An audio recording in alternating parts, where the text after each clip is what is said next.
Key Democrats in the House are now looking to bring Stephen Miller, the president's top advisor on immigration, in front of their committees to testify about his role in a proposed plan to release immigrant detainees into sanctuary cities as a form of retaliation against President Trump's political enemies.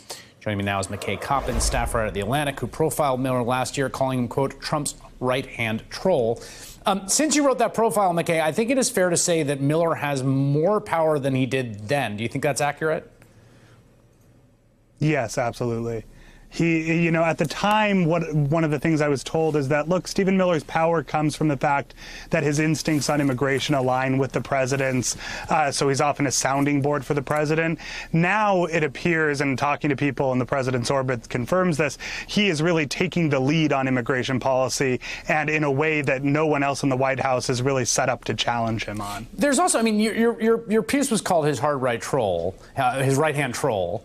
And, this idea of like, oh, we're going to bring you like migrants so much, we'll bring them to your city, which, okay, fine, yeah. That's fine. Chicago, New York, Los Angeles, there's all these places that migrants all over the place, all the time. They've done well. That is more trolling than policy, and it's sort of remarkable to watch the two attempt to be married through Stephen Miller via the president. Yeah, and this has been kind of the pattern of Stephen Miller's time in the White House, and to a certain extent, Donald Trump's whole presidency, right? It's been governing and policy making as a form of trolling and provocation.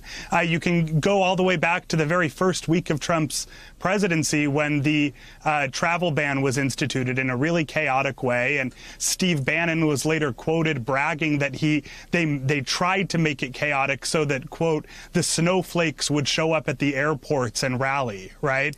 So for years, really, policymaking has had kind of this trolling twinge. But to me, the sanctuary cities policy is especially indicative of that sensibility. This idea that we're not going to use policy just for sound governance. We're not going to advance an agenda to solve problems, and we're not going to advance a message to try to win over our opponents. We're going to literally try to provoke and agitate the other side, whatever the human consequences are along the way.